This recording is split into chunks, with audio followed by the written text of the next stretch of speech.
আজ শনিবার 26শে এপ্রিল, বাংলার 12ই বৈশাখ। আজকে কোন্নগরের ঐতিহ্যবাহী মা রক্ষাকালী মাতা শকুন্তলা মায়ের পুজো।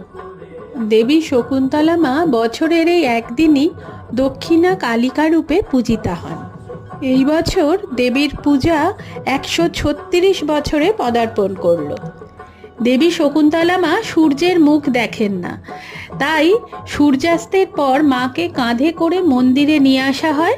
তারপর তাকে সোনা ও রূপোর গয়না দিয়ে সাজিয়ে তোলা হয়, আর পরের দিন সূর্যোদয়ের আগেই দেবীর বিসর্জন হয়ে যায়। মায়ের যে মন্দির রয়েছে সেই মন্দিরের গর্ভগৃহে একটি শ্বেতপাথরের বেদি আছে। নিত্যদিনে পূজার্চনা হয় সেখানেই সারা বছর ধরে। আড়ম্বরহীন এই মন্দিরে লক্ষ লক্ষ ভক্তের মনস্কামনা পূর্ণ হয়।